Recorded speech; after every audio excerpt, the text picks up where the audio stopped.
The first night, I understood what my parents had done to me.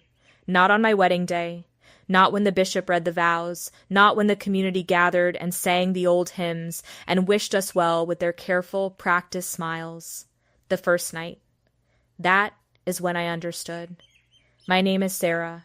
I was 18 years old when my parents gave me to a man who was 56. And what happened inside that house, what happened every night inside that house, is something I carried alone for 4 years, before I finally found the courage to walk out the door. I am telling this story now, because I know I am not the only one. If you have ever wondered what really happens when an Amish girl is given to a man old enough to be her grandfather, stay with me. Because what I am about to tell you is not in any documentary. It is not in any book. This is my life, and I am only just now finding the courage to speak it out loud. Before we go further, if this story stays with you, leave a comment below. Tell me where you are watching from, or tell me something about yourself. I read every single one.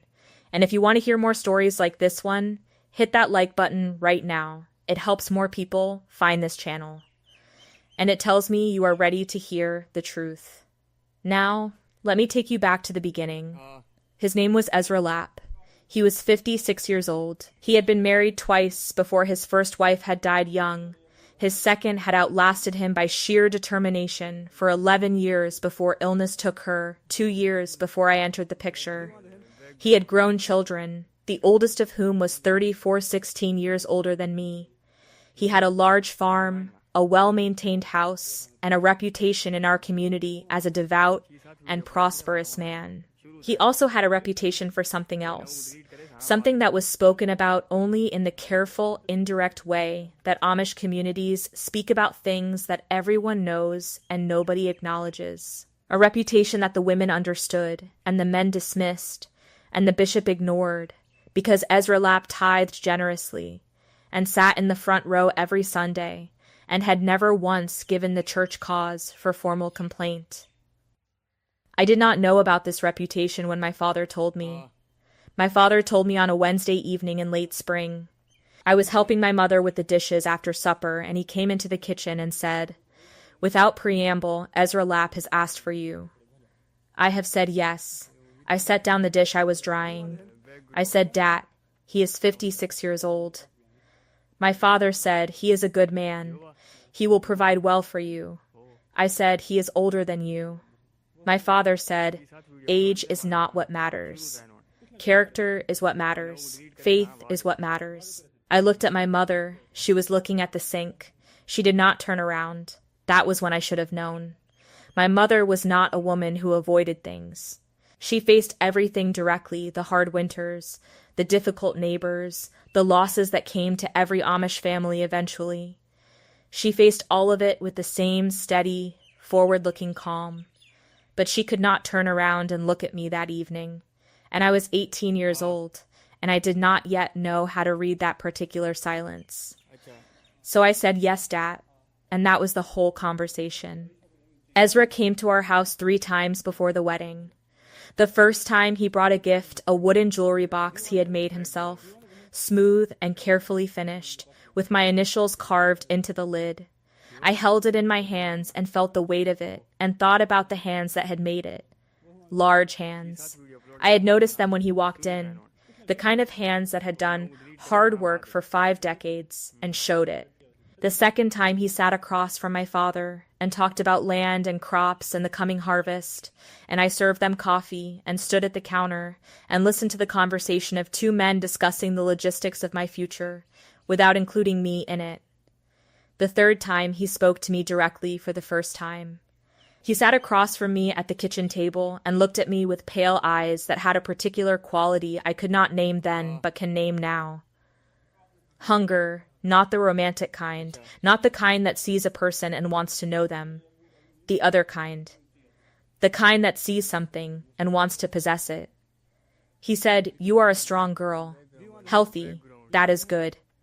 I said, "Thank you." He said, "I keep a demanding household. I expect things to be done properly." I said, "I know how to keep a house." He said, "Good. That is good." And then he looked at me for a moment longer than necessary, in a way that made me want to pull my shawl tighter around my shoulders, even though the room was warm. He left 20 minutes later. I went upstairs and sat on the edge of my bed and tried to pray. The words would not come. Only a feeling low and persistent and impossible to name that something was already wrong. That something had already been decided that I did not have the language yet to object to. We were married 6 weeks later. The ceremony was what it always was: long, scripture-heavy, community-witnessed. I stood beside Ezra Lapp in the front room of my parents' house and said the words I had been raised to say, and the bishop pronounced us married. And everyone ate the food the women had been preparing for days, and by evening it was done. We rode to his house in silence. His house was large and clean and entirely without warmth. I do not mean that it was cold in temperature. I mean it had the particular quality of a space that has been maintained but not loved. Everything in its place, everything functional, nothing soft, no flowers on the table, no quilts draped over the chairs, no evidence that anyone had ever sat in this house simply because they wanted to. I stood in the kitchen and looked around and thought, I am going to live here. And then it was evening, and then it was night.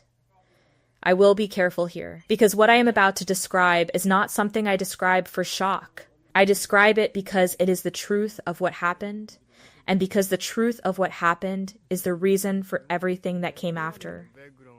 Ezra Lapp was a man of relentless appetite. I had been told, in the indirect way that Amish mothers prepare their daughters for marriage, that a wife's duty to her husband included the duties of the marriage bed.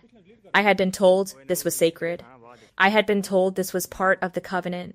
I had been told that a good wife gave willingly, and a faithful wife gave consistently, and a godly wife did not complain.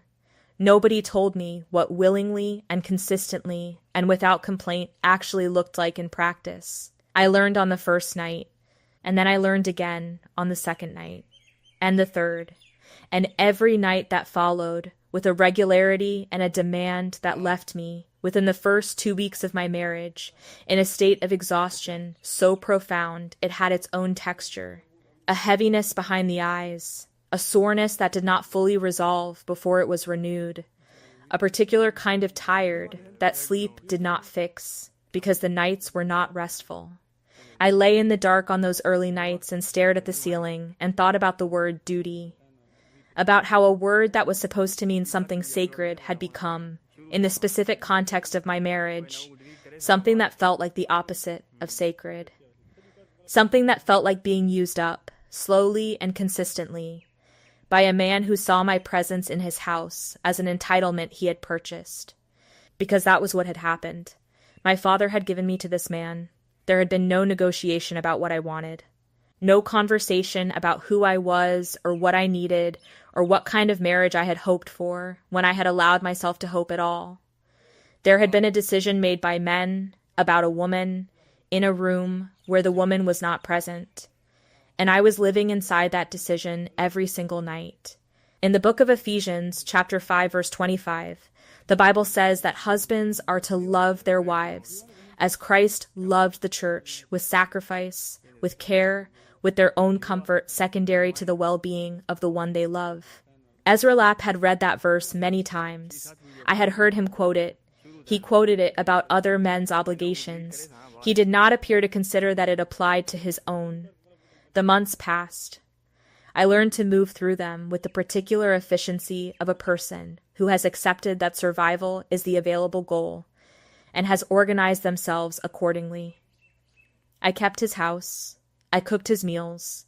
I sat beside him at church on Sunday mornings with my eyes forward and my hands folded in my lap and my face arranged into the expression of a content and faithful wife. I became very good at that expression. Inside the expression, I was calculating. Not immediately. Not from the beginning.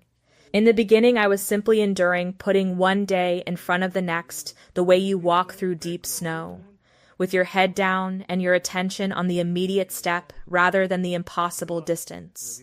But slowly, over months, endurance shifted into something else. something with more spine to it. I began to watch. I watched how the community worked, who spoke to whom, who had authority and who deferred to it.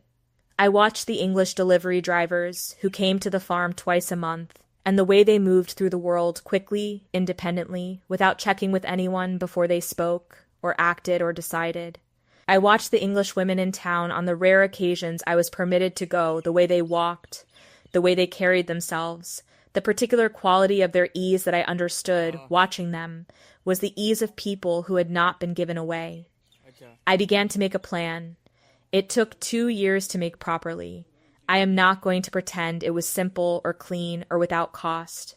Every plan made inside a life that someone else controls has a cost, and mine was no different. There were nights when the plan felt impossible. There were mornings when the weight of what I was carrying, the exhaustion, the loneliness, the grief of a young woman who had been handed a life she had not chosen, felt too heavy to lift. But I lifted it, every morning, one day at a time, with the quiet, stubborn persistence of a woman who has decided that the life she was given is not the life she is going to keep. I left on a Tuesday morning in October. Ezra had gone to a community meeting that started early. I had known about the meeting for 2 weeks and had been planning around it with the careful precision of someone who understands that there will not be a second chance. I had one bag. I had saved money, small amounts, carefully, over 18 months from the household budget, in a way that required patience and precision and the kind of meticulous attention to detail that I had, ironically, developed in the service of keeping Ezra's house. I had a name and an address and organization in the nearest city that helped women leaving closed communities. I had found out about them through a pamphlet I had seen,